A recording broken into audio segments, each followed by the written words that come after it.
Damos gracias a Dios porque el Señor nos ha hablado de la importancia del llamado que nos ha hecho a nosotros.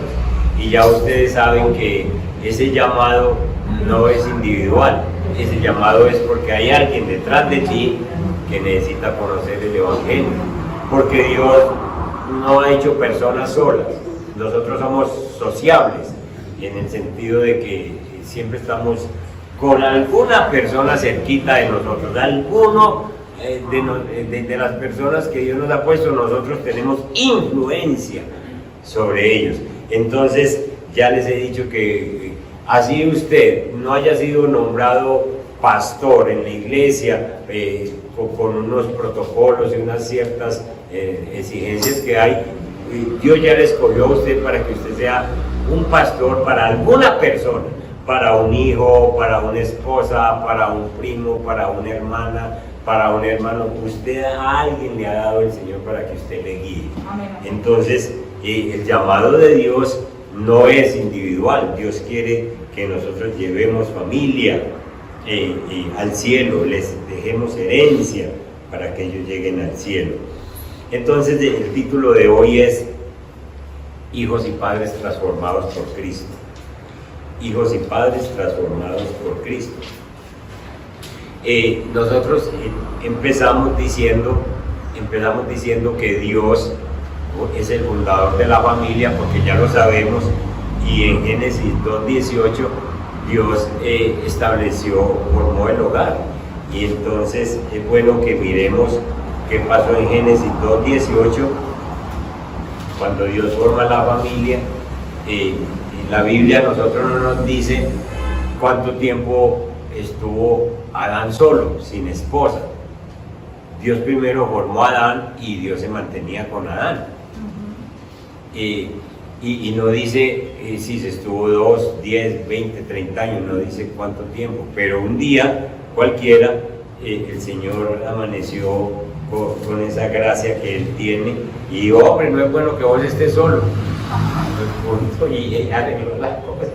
¿Y por qué vio que no era bueno? Porque Dios tenía en mente llenar la tierra y obviamente con Adán solo pues no se podía. Entonces Dios sigue sus planes. No fue que Dios se puso a pensar voy a hacer a ver cómo me va creando una mujer a este hombre. No, sino que es el plan eterno de Dios. Lo que pasa es que le quería mostrar primero a Adán que no era bueno que estuviera solo, que se diera cuenta que no era bueno que estuviera solo. Y entonces llegamos a Génesis 2:18 y allí empieza entonces el matrimonio. Dijo Jehová: no es bueno que el hombre esté solo, le haré ayuda idónea para él. Ayuda idónea es un término hebreo que significa rodear como acompañar. Y entonces el versículo 19 es muy bueno que ustedes lo estudien y lo entiendan.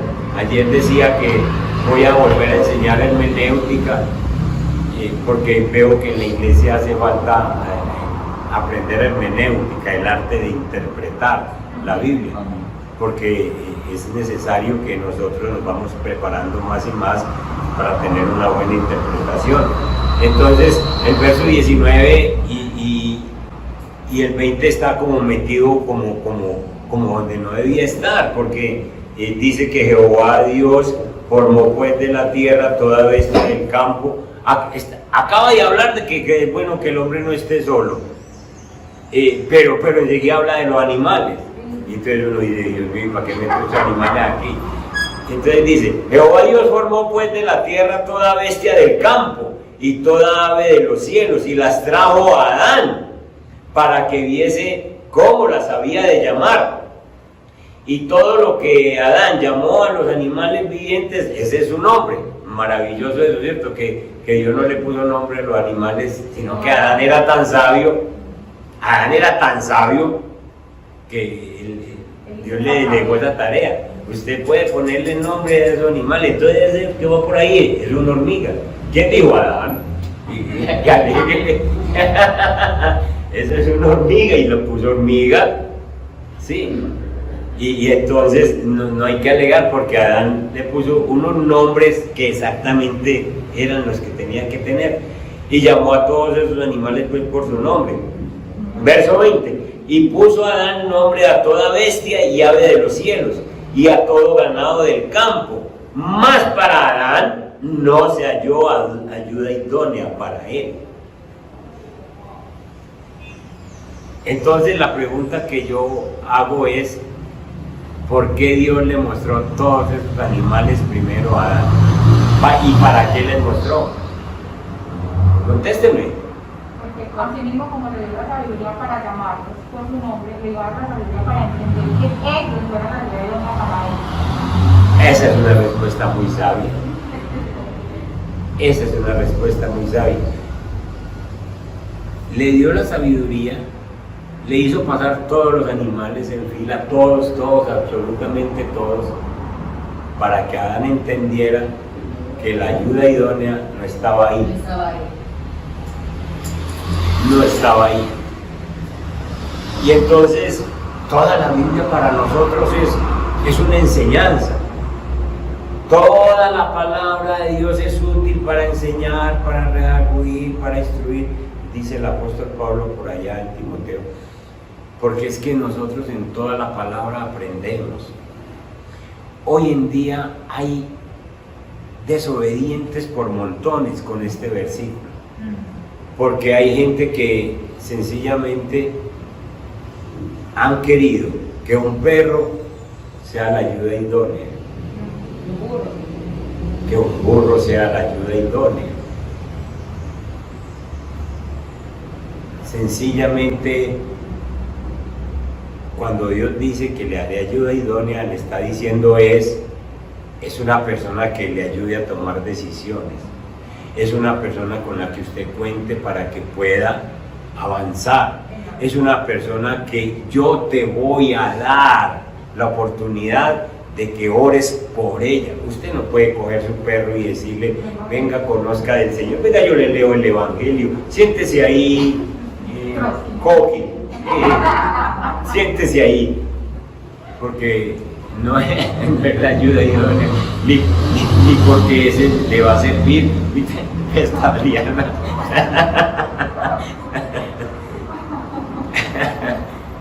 Porque no le va a servir, porque usted no está evangelizando a una persona, porque no se va a arrepentir de sus pecados, porque no tiene pecados para confesar, porque ese no es el trabajo.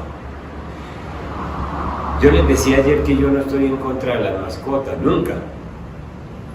De hecho, yo tuve 2 perros hermosos, pastores alemanes hermosos, cuando podía tenerlos, tenía lugarcito donde tenerlos, solarcito y eso. Después ya no pude porque por la economía, por el apartamento, por todo eso, ya no pude, pero no me choca. Pero hay que saberlos tener, pero hay que saberlos ubicar. Y entonces usted no puede dejar de venir a un culto por cuidar a su perro. Usted no puede dejar de hacer cosas sencillamente porque usted tiene que adorar a Dios sobre todas las cosas. Y las cosas no pueden absorberle a usted tiempo que es para Dios. Exactamente. Entonces, este es un versículo que hoy en día está desobedecido, porque la gente ya ha buscado ayuda. Hasta un filósofo dijo, mientras más conozco a los hombres, más quiero a mi perro. Y entonces hay gente que han dicho, yo con mi perro tengo, yo no necesito, yo tengo mi compañía. Y no se preocupan por nada más en la vida, habiendo tanto niño para ayudar, habiendo tantas personas para enseñarles el Evangelio, dicen, ahí tengo. Pues le van a tener que dar cuentas a Dios, porque, vuelvo y les digo, son versículos que uno casi nunca toca y casi nunca profundiza, pero Dios le hizo pasar toda esa fila a Adán para decirle, ahí no está. Tú no puedes dedicarle el tiempo, ahí no lo tienes. Yo te voy a hacer una ayuda idónea para que a esa sí le dediques tiempo, para que ahí sí tengas que hacer oración, entrega, comportamiento, actitudes que le van a ayudar a esa otra persona. Entonces, después, en el versículo 21, el Señor hizo caer en profundo sueño a Adán, y mientras él dormía, tomó una de sus costillas, cerró la carne en su lugar, y de esa costilla Dios hizo la mujer y la trajo al hombre. Entonces, de lo que Dios ya tenía hecho al hombre, ahí estaba la mujer, lo que pasa es que no la había separado, y la separó. Ya les he explicado que no es una costilla, no es un hueso como algunos predican o enseñan, y entonces la suegra mía resultaba con unos cuentos todos raros, decía que los hombres tenemos una costilla menos que las mujeres, porque yo ella, esa viejita sí decía cosas, y entonces, sí, claro que yo en ese tiempo no era pastor, pero ella, sí, ustedes tienen una costilla menos, porque de ahí fue donde Dios sacó a la mujer. Cuentos que se han sacado, no fue de una costilla, es cámara, quiere decir costado, quiere decir toda una parte, como que el hombre, Dios cogiera al hombre y sacara una mitad, y esa mitad tiene cerebro, esa mitad tiene independencia, esa mitad tiene pensamientos, todo, y Dios los bendijo. Cuando dice, y Dios los bendijo, quiere decir que Dios bendijo tanto a Pola como a Lucha, a Fer como a Gis, ¿sí? A Ramiro como a Viviana. Dios los bendijo. Dios no bendijo más a Ramiro, y los bendijo Dios y les dijo que se multiplicaron, ¿sí? Entonces Dios bendijo tanto a hombres como a mujeres. Entonces, por eso es que ahí Dios forma el matrimonio en el verso 24. Por tanto, dejará el hombre a su padre y a su madre y se unirá a su mujer, y los dos serán una sola carne. Entonces empieza la ayuda idónea y empieza el trabajo de procrear y multiplicados, de formar una familia. Nosotros tenemos que entender entonces que tenemos un trabajo que hacer, un trabajo que es orar por esa ayuda idónea que Dios nos ha dado, orar, si esa ayuda idónea todavía no está caminando en Cristo. Si aquí está la mujer sola, hay que orar. En el caso de aquel hombre que ya se fue, que ya no está en la casa por irresponsable, por necio, hay que orar por lo menos para que no se pierda. Porque es que nosotros somos hechos de imagen de semejanza de Dios. Y entonces, no, ya se fue. Pues ore para que por allá algunos le hablen el evangelio, por lo menos nos encontremos en el cielo, allá no peleamos. Allá no nada, acá no me encara. Entonces, es una ayuda mutua, es un equilibrio, es una complementación. Pero vienen los hijos, que Dios dijo que creced y multiplicados. Y entonces, ¿por qué vienen hijos a la familia? Más bien ayúdenme, ¿por qué Dios manda hijos a la casa? ¿Para qué más bien? Para que se multipliquen. Una, sí, muy buena. ¿Para qué?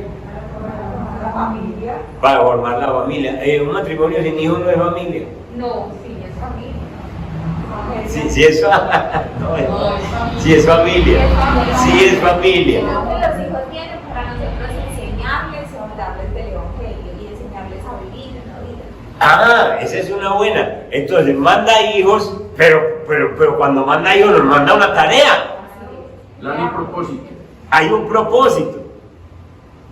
Y esa tarea es doble, porque es que muchas veces el Señor manda hijos, precisamente no es tanto para que nosotros les enseñemos a ellos, sino para que nosotros primero aprendamos de ellos.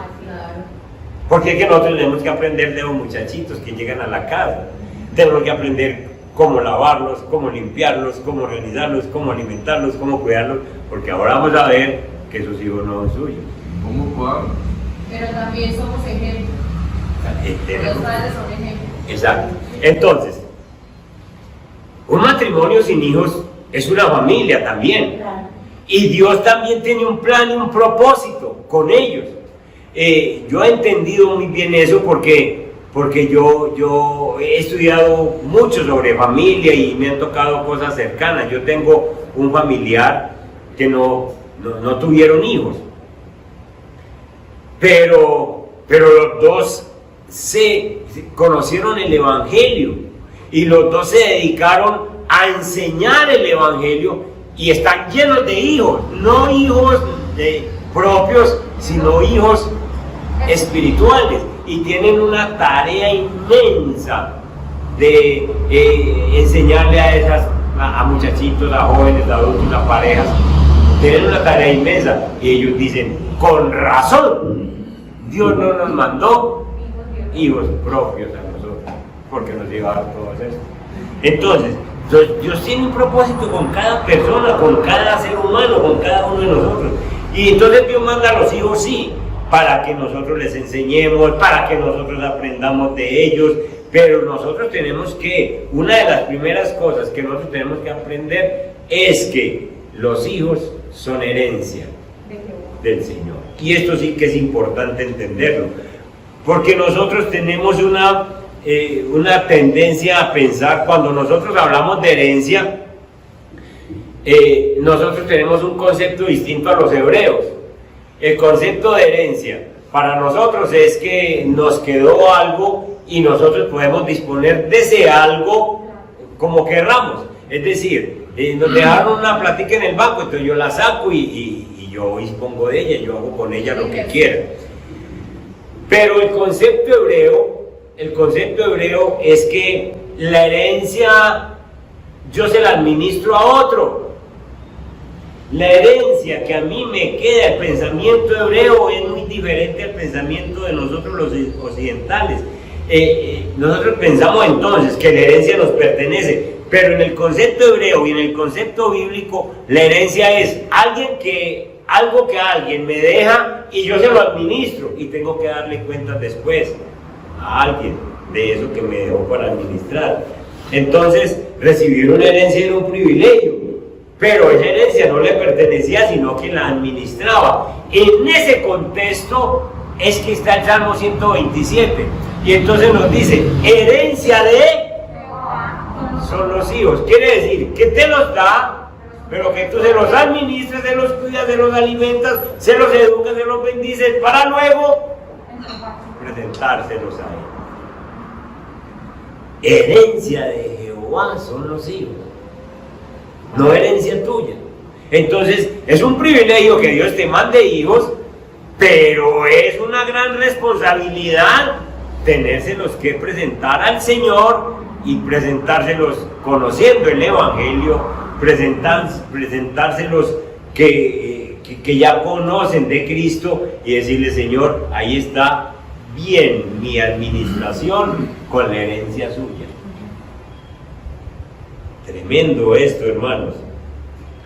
Entonces, en el contexto de nosotros, el que recibe una herencia es dueño, pero en el contexto bíblico, el que recibe una herencia es un administrador, para darle cuenta al dueño.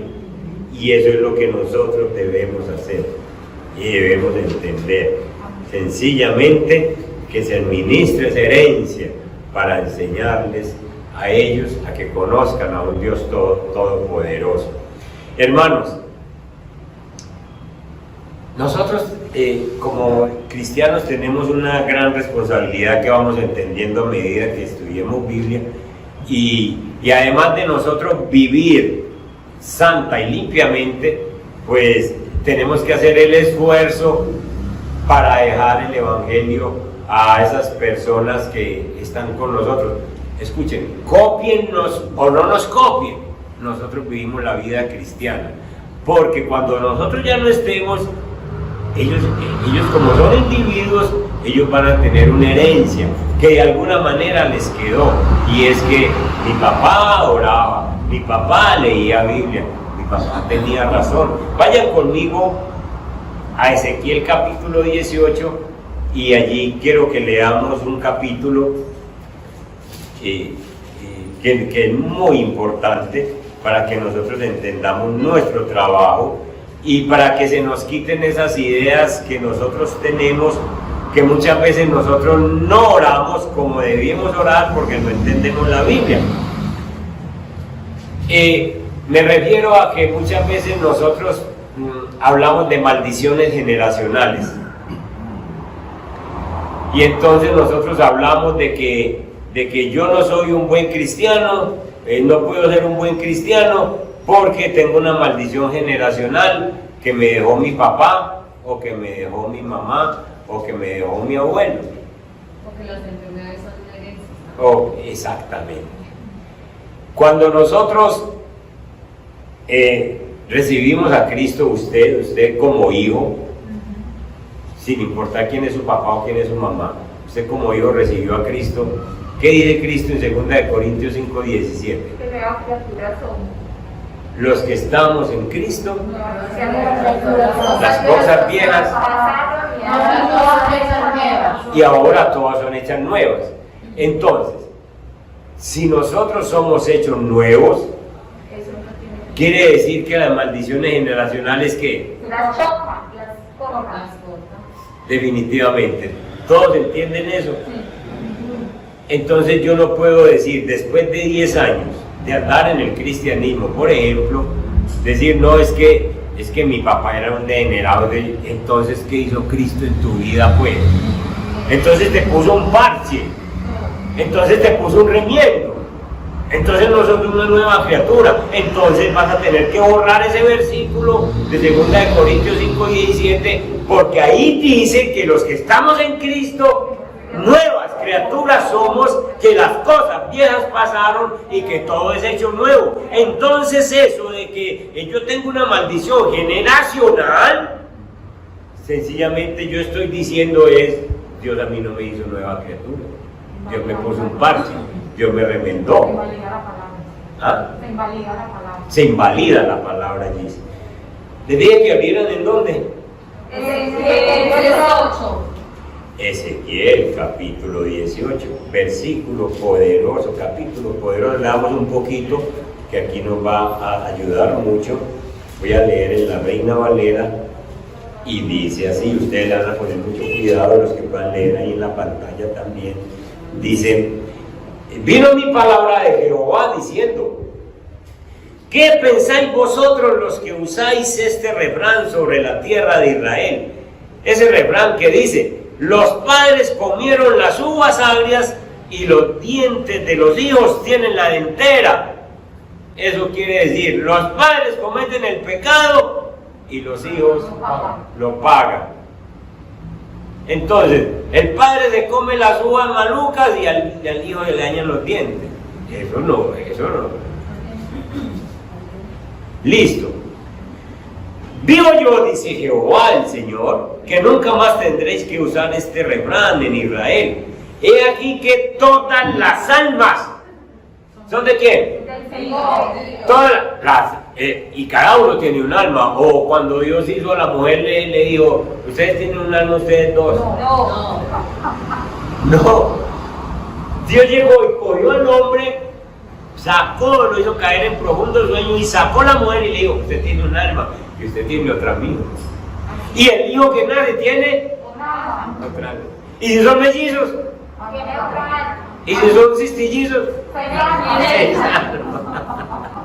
cada uno tiene un alma. Y entonces miren lo que dice aquí.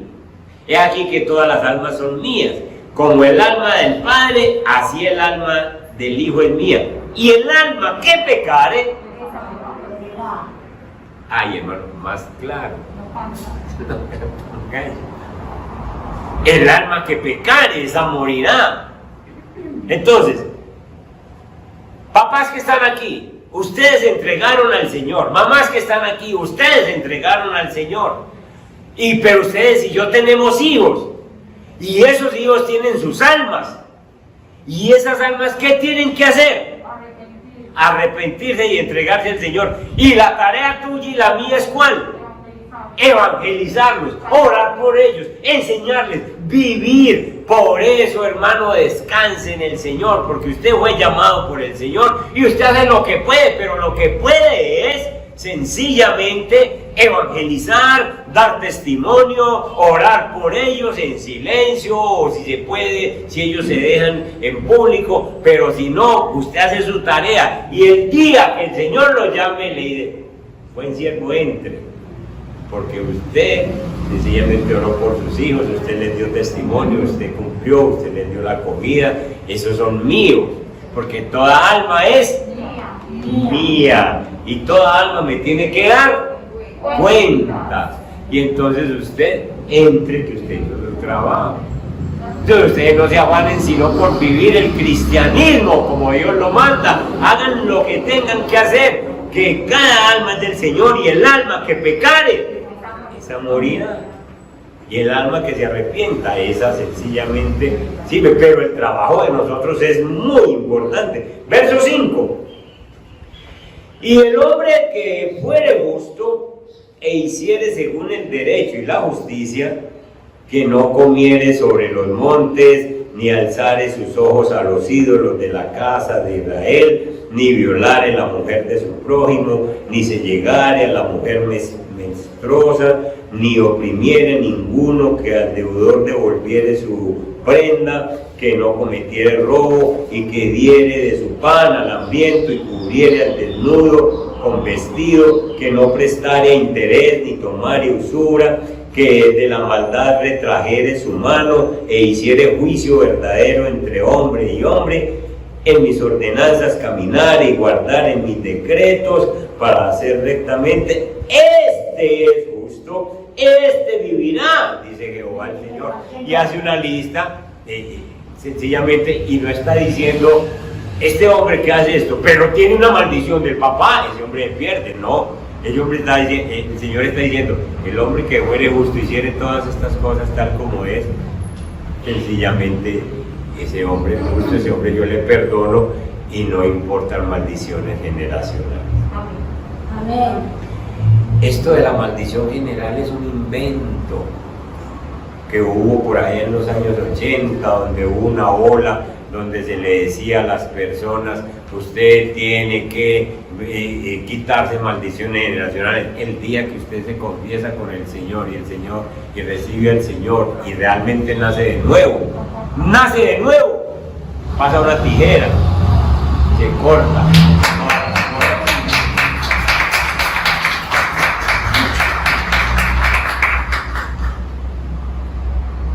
Es necesario estudiar Biblia, porque estudiando Biblia es que nosotros entendemos y tenemos esa libertad de nuevas criaturas.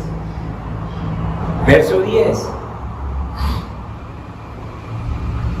Ya dijo que la persona que hiciera las cosas que Él manda, poco de pecado y no cae en ellos, esa persona le gusta. El verso 10 trae otra lista. Mas si ese hombre, escuchen, ese hombre que acabamos de nombrar, que hace todo bueno, que no se mete en adulterio, que no engaña, que no presta usura, escuchen, mas si engendrara hijo ladrón, ese hombre bueno engendra un hijo pícaro, ¿va a tener la culpa ese hombre? No. Escuchen, mas si engendrara hijo ladrón, derramador de sangre, o que haga alguna cosa de estas que acabamos, y que no haga las otras, sino que comiere sobre los montes, o violare la mujer de su prójimo, al pobre y menesteroso oprimiere, cometiere robos, no devolviere la prenda, o alzare sus ojos a los ídolos, e hiciere abominación, prestare interés y tomare usura, ¿vivirá este? No vivirá. ¿Y es hijo de quién? Y es hijo del anterior, del justo. El alma que pecare, esa morirá.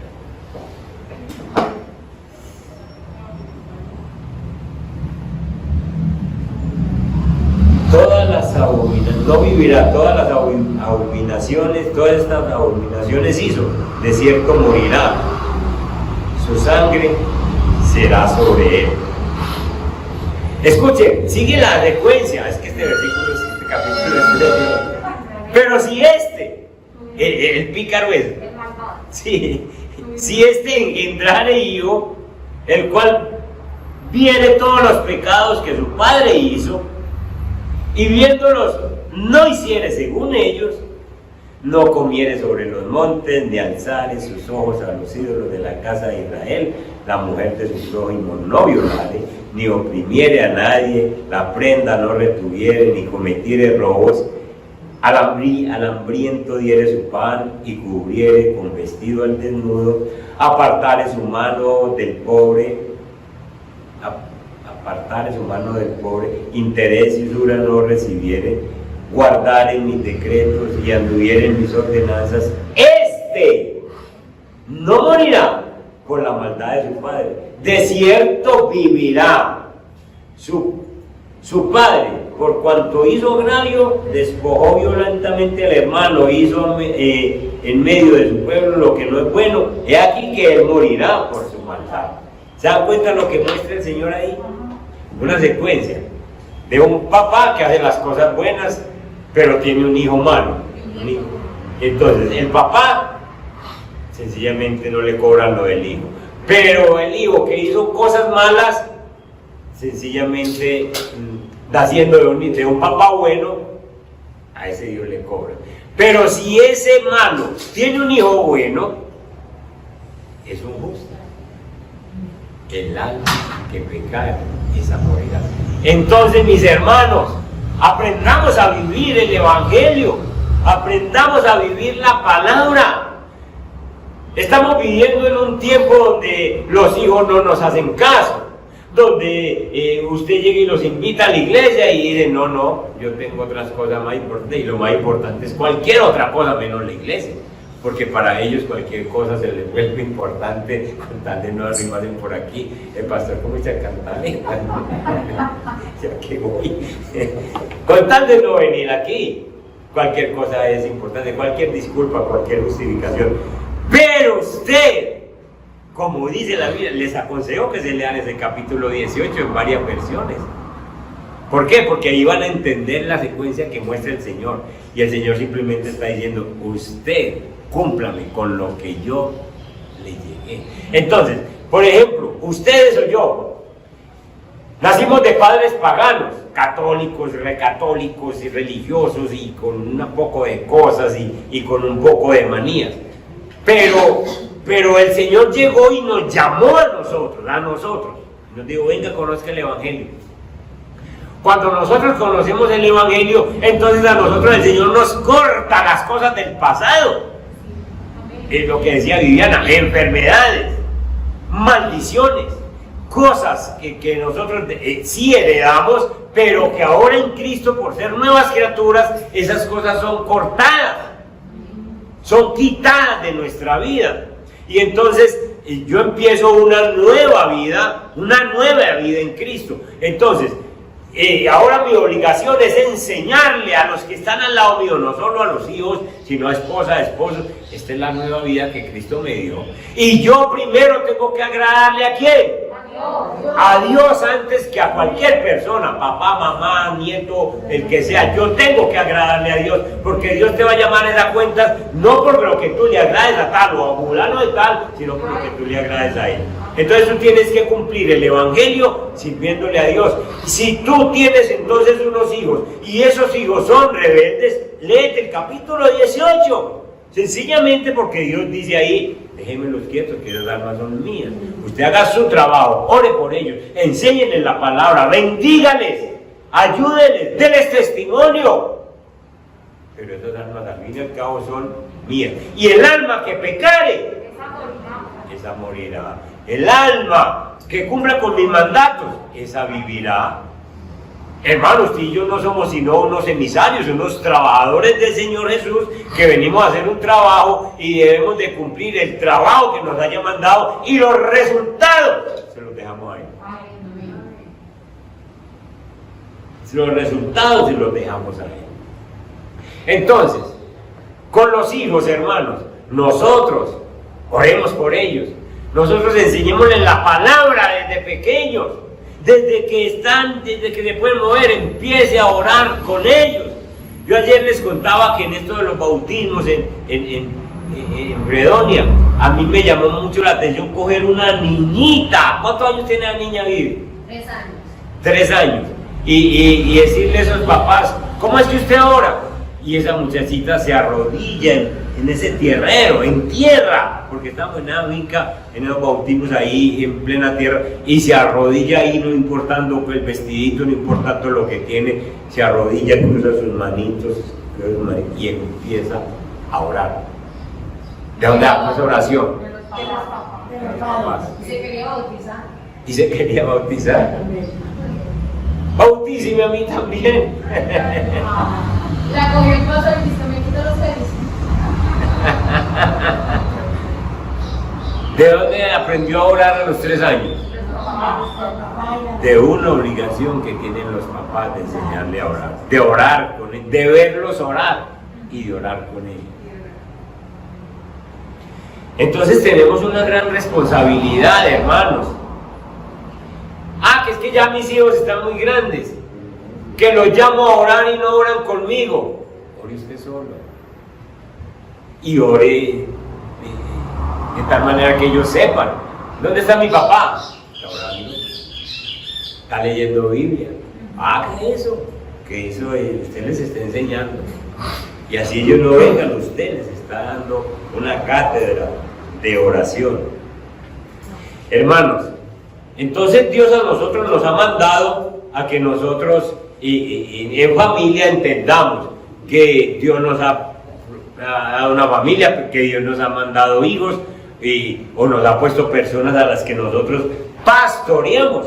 Y entonces en ese trabajo que tenemos que hacer, nosotros tenemos que ser muy cuidadosos de no ir a fallarle al Señor, porque resulta que es que esto se dañó desde el principio, desde que Adán y Eva pecaron, empezó a dañarse el propósito de las familias. Vayan conmigo a Génesis capítulo 3, verso 16, si alguien tiene la versión, o otra versión diferente a la Reina Valera, por favor me lee, porque allí donde es un versículo muy mal interpretado y es un versículo que no se ha puesto en claro. ¿Quién tiene 3.16? Dale, ¿qué versión tenés? La traducción viviente. Dale. Luego le dijo a la mujer, haré más agudo el dolor de tu embarazo y con dolor darás a luz. Y desearás controlar a tu marido, pero él gobernará sobre ti. Ese es un versículo muy mal interpretado, porque resulta que en la Reina Valera dice: a la mujer multiplicaré en gran manera los dolores de tus preñeces, con dolor darás a tus hijos, y tu deseo será para tu marido, y él se enseñoreará de ti. Esta versión es más traída del original y más clara para nosotros. Lo que pasó con el pecado en el paraíso, lo que pasó con el pecado es que la mujer, Dios dijo: a vos te va a pasar algo de aquí en adelante, a vos te va a pasar algo muy particular, y ese algo muy particular es que vas a tener dolores cuando tengas los hijos, y entonces ustedes saben ese dolor, pero después viene el gozo, la alegría de que el hijo nació. Pero además del dolor que te va a producir tener hijos, tú vas a querer controlar a tu marido. En el fondo del corazón de la mujer que no se ha convertido a Cristo, escúchenme bien esa salvedad, que no se ha convertido a Cristo, tiene ese problemita. Va a querer controlar al marido, hacer lo que ella quiera. Pero ¿qué pasa con el marido? No se va a dejar, porque tampoco tiene a Cristo. Porque tampoco tiene a Cristo. Entonces tenemos un problema que viene desde Génesis. Una mujer que quiere controlar y un hombre que no se deja. Eso no tiene arreglo. Eso no tiene arreglo. Ya les dije dónde está el arreglo. En la reparación de este problemita está en Génesis capítulo 5. En Efesios capítulo 5. cuando el hombre se sujeta a Dios y la mujer se sujeta a Dios. Y entonces va a poder decir los dos, sujétense unos a otros en el temor del Señor. Y allí es donde se arregla el problema, cuando hay sujeción a Dios, cuando hombre y mujer se sujetan a Dios y entonces pueden manejar su casa, dirigir su casa, organizar su casa de acuerdo con las leyes de Dios. Entonces, nosotros necesitamos, hermanos, entender que Dios a nosotros nos ha dado la oportunidad de trabajar para su reino. Usted es contratado para trabajar en el reino de Dios, y donde primero tiene que empezar es en la vida suya, en el llamado suyo, compromiso suyo, para que influya sobre su familia. Puede que la familia a estas alturas diga: no, mi papá es un evangélico, mi mamá es una evangélica. Pero eso de decir que es un evangélico, ya están diciendo eso, piensan distinto a mí.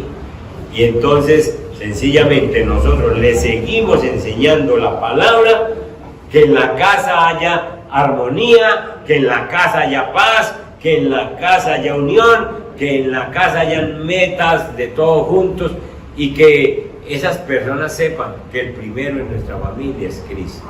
Si Cristo es el primero en nuestra familia, porque hay alguien que lo llama, hay alguien que lo invoca, hay alguien que lo pone de frente, entonces Dios no se hace rogar y se hace presente. Y entonces luego nosotros descansamos porque estamos haciendo la obra que dice Ezequiel. Sencillamente Dios nos cambió, nosotros cumplimos con lo de Dios, y toda alma le tiene que dar cuentas a Dios tarde o temprano. La idea es que termine Ezequiel diciendo: yo no quiero la muerte del pecador, sino que se arrepienta y viva. Y para eso te he puesto a ti, para que esos pecadores que hay en casa se arrepientan y vivan. Entonces vive el cristianismo de tal manera que le agrades a Dios. Amén. Póngase en pie.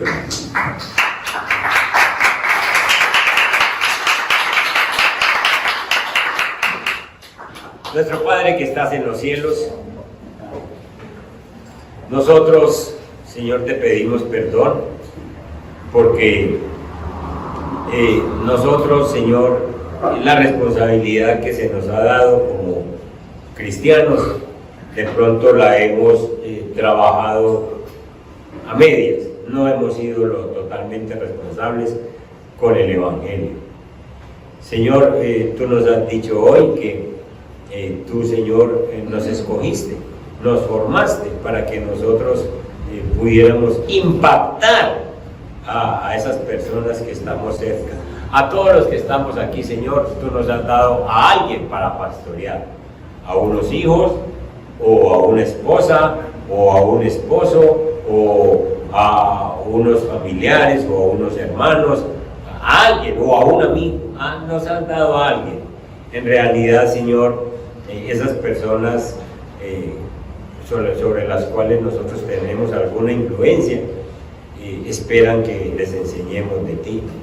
Ya nos mostraste en Ezequiel que nosotros hemos sido libres porque somos nuevas criaturas en Cristo Jesús.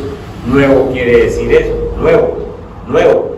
Señor, entonces las cosas de nuestros papás, las cosas anteriores, no tienen por qué, Señor, detenernos a nosotros en el camino.